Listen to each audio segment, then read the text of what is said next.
Yo, what is up? It is another episode of Esports with Emric. We are talking Worlds, day 2 of the play-in stage. I hope you guys all had a good day 1. I was able to watch every single game. I didn't necessarily get the results that I wanted, but that's okay. We're back at it today. We take what we learned and try and apply that today. So the first thing we're going to do is let's take a look at kind of the games. Let's take a look at the betting lines, and let's try and figure out if there are any advantageous spots that we can take advantage of first and foremost before we jump into stats. And you know what? Actually, prior to doing that, since we have those games, let's go back and take a look at what happened today. Let's just recap on those results and take a look. So, the first games kind of went as expected. The LNG Hanwha game was the one that we weren't sure which way it was going to go. We weren't sure the level of, each of these teams, the leagues against each other. It did appear like LNG was going to win. They were the favorite, and I thought they played this game really well. These comps and this comp from Hanwha is just really difficult to deal with. But they did it well. Icon on the Gragas is not something we've ever seen. We don't see a lot of Gragas mid lane. And this was just the start of what was a misfortune heavy day.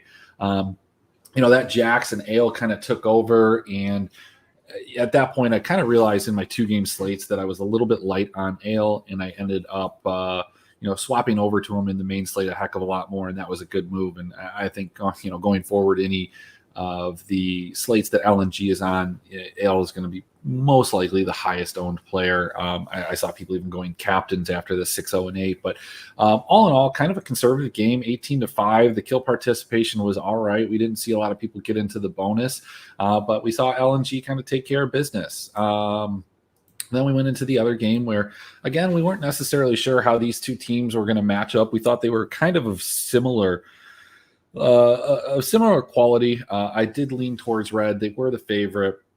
I think early there was a couple opportunities for Infinity. I think they overall played kind of pretty well. They had some set plays and put some combos together, but it just was not enough to, handle this Red team that won in a very conservative fashion for them, mind you. 15 kills is a low number, but again, we talked about kind of in the main slate how we were going to think about kind of fading Hanwha, as Infinity has some really, really, really low death per loss numbers, and that was an advantage. Obviously, in a 2-game slate, we had to pick some sides, and this was the side that you had to pick one or the other, basically. So you had to play Red or you had to play Infinity, and there was no kind of fading that game, hoping it was low scoring, because there's only 2 games on the slate. I digress. As we move into the next game, LNG played Peace. There was like a brief fleeting moment, at the beginning where Violet and Alderic did have a chance at first blooding Light and Awandi, and I think they might have even gotten the first blood. I might be wrong on that, but I know then once again, Ale just kind of took over on this Fiora, and it was all said and done. This no surprise here. A minus 2,500 by the time that the game started. LNG is the favorite. This is kind of what we expected. The low kill total at 15 was disappointing, especially if you had LNG in your stacks, because you knew you were going to need to kind of fade some high scoring games as we went on throughout the day. Next we had Hanwha against Infinity, and at times, Infinity looked like they were just on the cusp of being able to turn this game around. They had a couple of picks. They got picked a couple of times.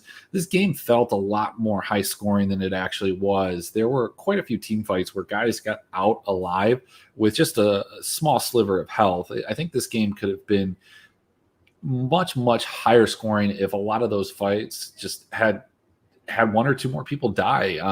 And it was on both sides. So the game would have continued, and we might have seen a little bit of a longer game. As it was 31 minutes. Hanwha wins with 12 kills, gets business done.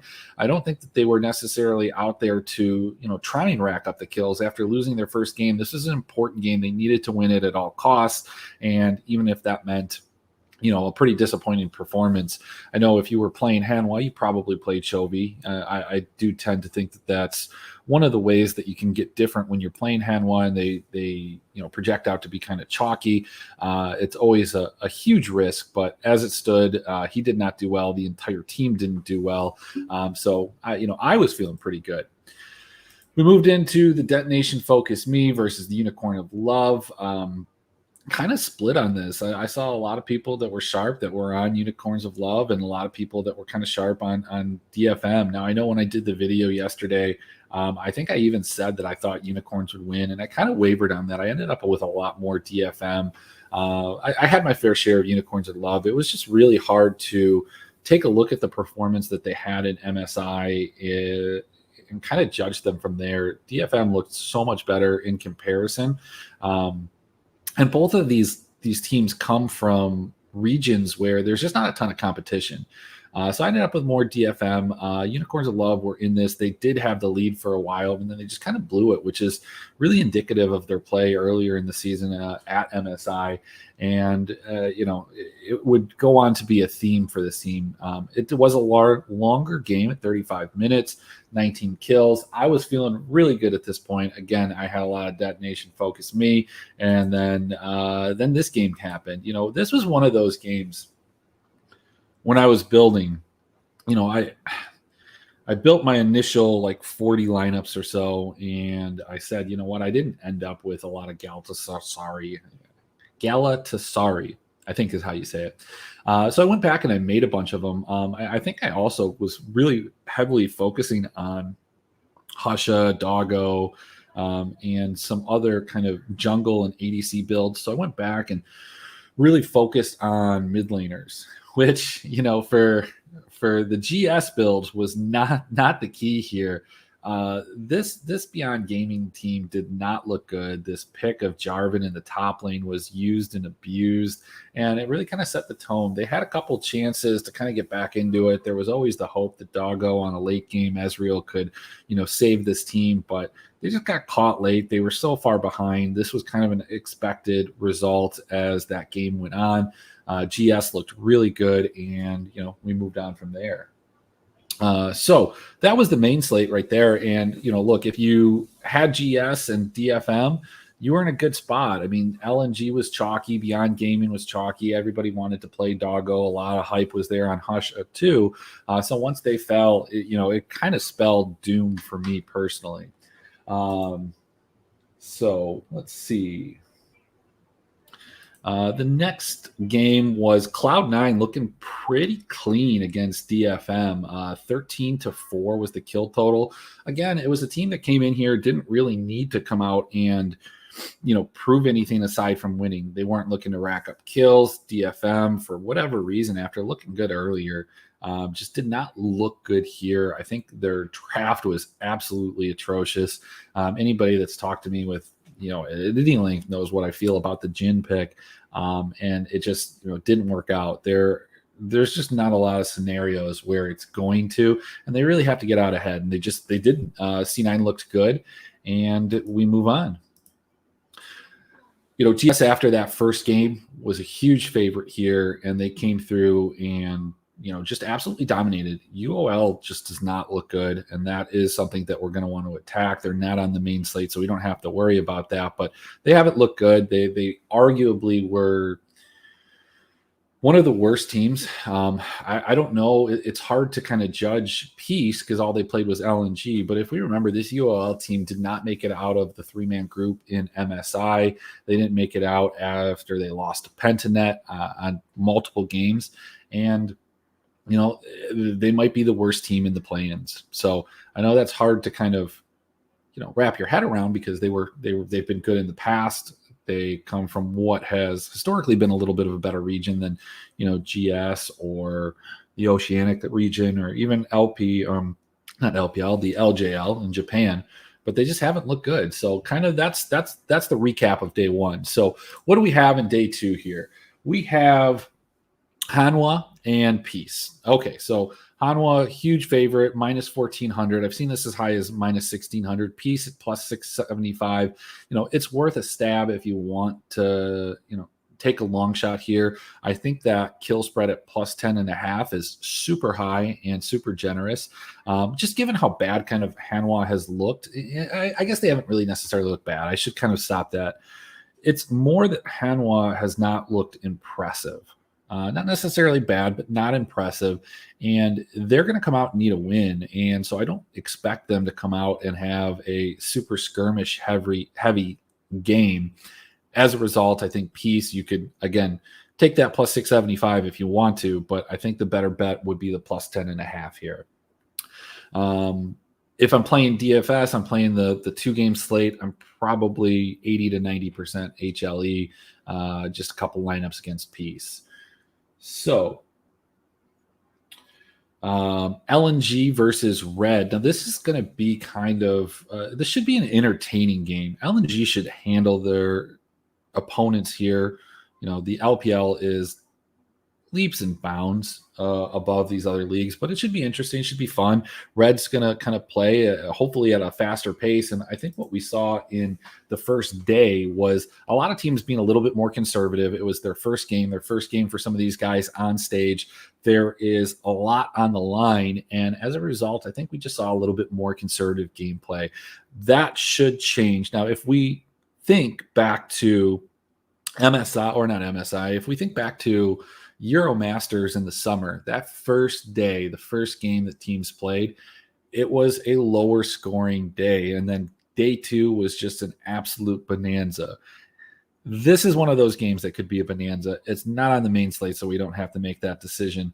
But, I think it's going to be imperative to kind of play LNG and HLE and just find different combinations. I think if you're playing that 2-game slate, you're risking a lot by doing this, but I think one of the strategies that you can use to be different is fading Ale. I think some people are going to make him a captain. I think he's going to be highly owned, and rightfully so after what we just saw. But if you can get away from playing Ale or not play Ale in the captain, I think you're going to automatically be a little bit different.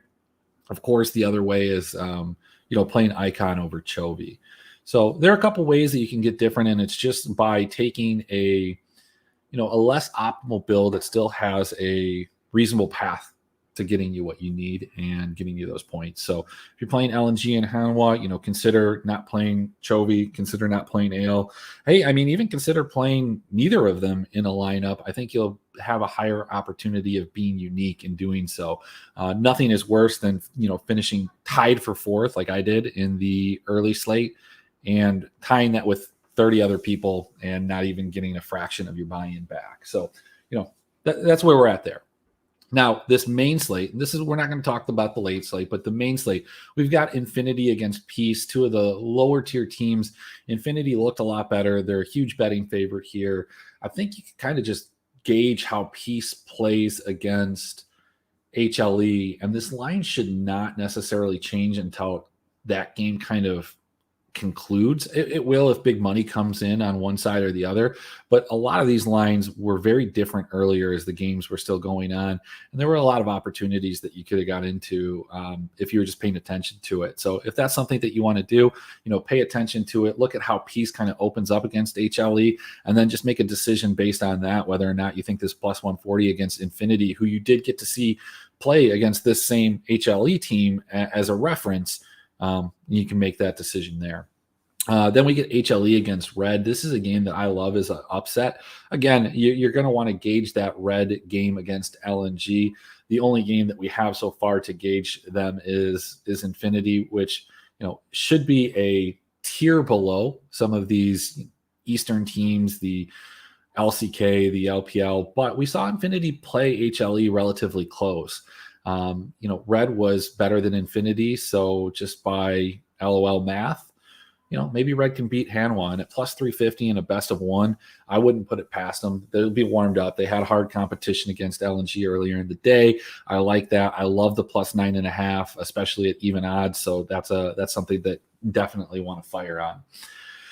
Next one is going to be Beyond Gaming and Cloud9. This is a game that I've seen some people talk about. I've kind of targeted it here. This line was very different earlier in the day, Cloud9 was less of a favorite, but still a favorite, especially coming off of that disappointing game from Beyond Gaming. I still think they're a better team. I don't know if they're going to draft as terribly. Are they going to play PK again, or is it going to be Liang? I'm not sure, but at plus 140, I think Doggo is significantly better than Sven. I think the rest of the team is on par with Cloud9, or if not better, coming from a stronger region. Give me that plus 140 all day, and we'll talk about them in DFS. And then DFM against GS. So look, these two teams looked very different in their last games. GS looked really good. DFM, not so much against Cloud9. This line, as GS was beating on Beyond Gaming, was a plus 110. I think even after the game, it was a plus 110. So you could have got this at plus odds, and this is what I'm kind of talking about in terms of paying attention to these lines as the games are going on and firing on them. And then you can also take a look at these lines and say, hey, if this happens and this happens, how do I think the public is going to bet here? How do I think they're going to adjust these lines to get people to bet and take it from there? Beyond Gaming, huge favorites against UOL, I think rightfully so. But if we see Beyond Gaming come out and look just absolutely putrid against Cloud9, I think that UOL, despite how bad they have looked, plus 170 might be an attractive number to take. And then, I don't know, again, how does Cloud9 look? How does GS look? Based off of today, I love that plus 190. I think a lot of people are going to like it in DFS. They're not priced up, but yeah, that's where we're looking at. So let's kind of take a look at these games, the couple that are on the main slate. Let's take a look at the early slate just as reference first, because it's up here. Let me open this up a little bit. I don't want to spend too much time on this. We've got HLE and Peace, so you can see the numbers. They're pretty similar, but again, much tougher competition for HLE. Let's not forget this team, as I said yesterday, as they mentioned on the broadcast, didn't even get into the playoffs in LCK. But this Peace team, while it came together, and I did have some lineups today in the main with Peace, they're outclassed here. There is a path, I guess, for them to win. As you can see that they, in their regular split were a little bit better than HLE when it came to First Dragon, First Blood, First Tower. But, one thing about this team in its current incarnation is that, they played like one game together outside of scrims. And even before that, the four other guys didn't play a ton of games together either. They got hot towards the end of the year after they made some changes. They had some role swaps, a couple other things. It's just hard unless you're just trying to be different to go for Peace here. So, and LNG, again, just insane amount of games played together in the season because of the LPL schedule, because of the way the playoffs work. I think the only team that probably has more games played than them is UOL, just because, the four of those guys have been together just, it seems like forever. So, yeah, take that for what it's worth. I don't really want to go too deep into those statistics because, who cares? So let's look at these four games. Let's look at primarily the ones that we're kind of thinking are more of kind of toss-ups. So Infinity against Peace. Infinity, like we said, is a huge favorite. Both had good records. The concern that I have if you're going to play Peace, again, and it's the same concern that we had today, it's the same thing that we saw with Red, it's the same thing we saw with HLE, is that Infinity, when they lose, they don't die a lot. When I put this number in, when I looked it up, I checked it like 6 times. I looked a couple different places because it didn't make sense to me. It's a small sample size. It's 6 games, but they only died 12.3 times. They died today 12 and 15. So this is kind of par for the course here. And while Peace had an 18 kill per win, that's not, let's call it 18.81. It's not crazy. Do you want to play Peace? Do you want to play a huge dog? Yeah, probably in the large GPP. I don't think that that's a problem. I don't think a lot of people are going to go there given how bad they looked, and especially if they get stomped again right here by HLE in the earlier window, play Peace. It's a good GPP play. You're probably throwing your money away, but the concern is that it doesn't look like it's going to be good. But, you probably didn't think GS and DFM would be the optimal lineup today either. So, moving on, HLE and Red. This is going to be a game that you're probably going to want to be on both sides of. I think that if Red wins this game, they're going to do it through a lot of fighting. I think if HLE wins this game, they're going to get a lot of kills too. And it's just all based around the CBLOL style of, fighting over the Herald, like constantly over and over and over, even if nobody gets it. They make a lot of mistakes. They play just a game that's just a lot more skirmish heavy. And Red was kind of the epitome of that in the CBLOL. So you can see a 22.2 kill per win. You've got an 18.6 death per loss. This is more indicative than this, but this is a game that you're going to want to go towards. I think a lot of people will play HLE. If you are playing HLE, I guess the one thing that I can say, just like I said earlier, you can get away from Chovy. It's not the best EV situation necessarily in most cases. It won't be optimal. He's going to be their high scorer, but there was a stretch during summer, the first month, maybe 6 weeks, where Deft outscored Chovy, probably, I think 6-1. Now that switched and it evened out to a point where Chovy was the high scorer the rest of the season. But that's a way to get different, especially if you think HLE is going to be kind of chalky, and they probably will. The next game is the Beyond Gaming versus C9. I got another sheet to bring up here because, from a projection, and we're going to take a look at the projections. You look at this kind of death per loss by C9, and it's a 16.1. Their kills per win is a 16.9. And I think that is, kind of concerning if you're thinking about playing C9, given that Beyond is at 17.1. We have a big enough sample size from these teams that it's not, an inconsequential one like the 6 or the GS4.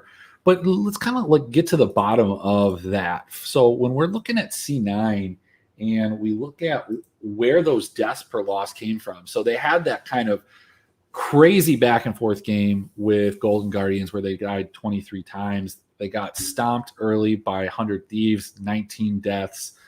They got stomped by EG, and it was 22 deaths. Now, there were a couple games where they didn't die a lot and they lost. It was IMT. It was TSM. It was 100 Thieves, which is probably more par for the course 100 Thieves throughout the season. As you can see, their actual kills per win typically was in line with that. It was TSM again, but then against FlyQuest, 27. They gave up another 24 here to IMT. I guess what I'm getting at is that some of these games, or their numbers in some ways, are being dragged down by TSM. TSM was not a team that got a ton of kills in their wins, as you can see over here. But they had certain ceiling games. So will people want to go back to Beyond Gaming? I don't know. I think I do. They're priced super cheap. I like Beyond Gaming here. I'm probably going to fade C9, but I love Beyond Gaming. I'm going to play quite a bit of it, especially given their price. The next one is going to be GS and DFM. GS looked like they were fantastic. They're not priced like their play reflected today. And so as a result, I think we're going to see GS be super, super chalky. Now the favorite. DFM, just after they got beat down by C9, did not look good. So it's just which version is going to come? How is this game going to work out? I think there are two games that you kind of, and we'll talk about this here in a second. I'm getting ahead of myself. So let's get into kind of making a couple lineups here. So full disclosure, I had to input these myself.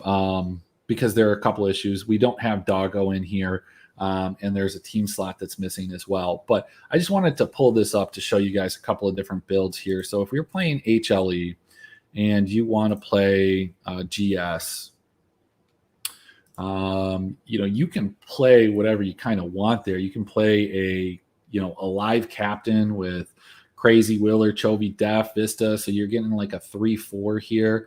I don't know if we can do something a little bit different. Can we do like a Chovy captain? Go with like a Morgan, Mojito. We can't play Chovy if we already have Chovy, right?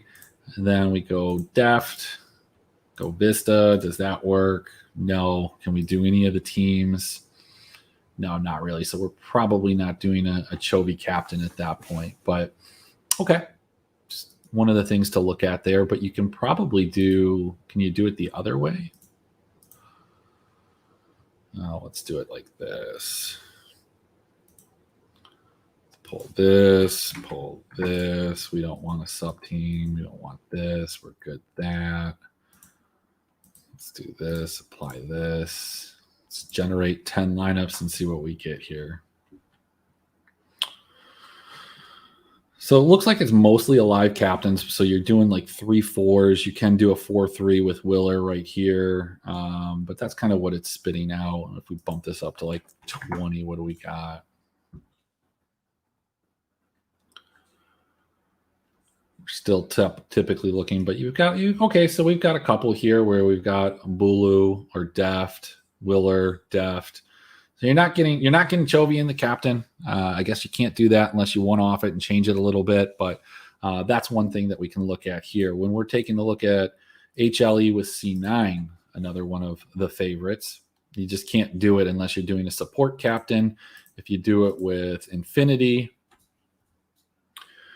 we're looking at mainly top captains.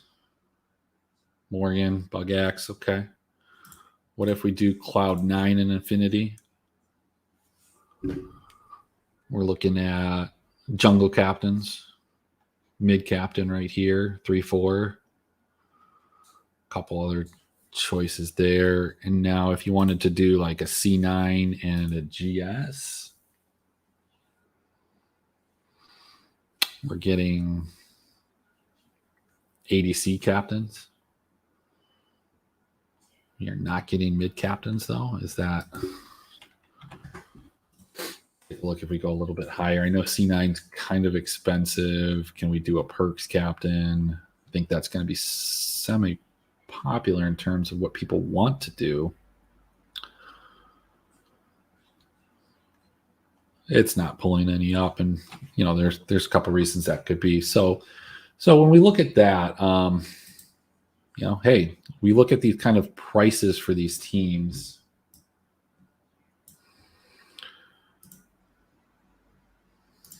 So INF, just relatively inexpensive, as we can see here. The Beyond Gaming is super inexpensive. We don't know who's going to be playing here in the top lane, so I'm going to kind of avoid that when I'm doing my builds. But the jungle position, 62, Moen, 66, Doggo, 68, Kino, 4,800. So this was a team that was one of the highest priced teams today, and now they're super cheap and they're playing C9. I'm not telling you have to play against C9. I'm not telling you it's a good idea. I'm going to be playing Beyond Gaming, and I think I've made the case for that. DFM, again, also relatively inexpensive, but somewhat expensive. And then GS not being priced based off of their performance today at all.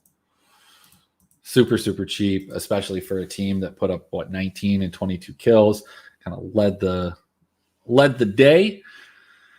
So let's get into some predictions here. I think INF beats PCE. I believe that HLE will win. I do think that Red is probably as good of anybody as a chance to kind of upset. I think Beyond Gaming wins, and I think GS goes. So in terms of dogs that I want to play, I want some exposure to Red, however, and I do want exposure to DFM and a little bit to PCE. I'm going to be fading C9, so take that for what it's worth. Maybe you want to play a bunch of C9. Maybe I'm misreading this situation. I think that's going to be the case for a lot of people, that they'll play C9, and I think it's just going to be a mistake. Even if C9 wins, I just don't know if they're going to score a ton in doing so.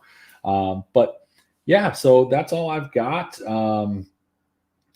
Hey, if you like the content, if it's something that does help you win money, you definitely go over to the esports department, hit the donate button. Please like and subscribe to the YouTube channel if you're watching it there. I appreciate those type of things. Any type of comments are helpful. Follow me on Twitter, EmerickD4U. If you play other fantasy sports like fantasy football, DFS, check me out over at drroto.com. We've got a lot of cool tools and different things that you can use that are focused around NFL and certainly basketball and baseball as well. So a lot of my content will be over there for DFS as well when it comes to esports as the season goes on. But that's all I've got for now. So thank you guys for joining. And if you have any questions, feel free to hit me up on the esports department Discord or on Twitter, EmerickD4U. Thank you. Oh, well.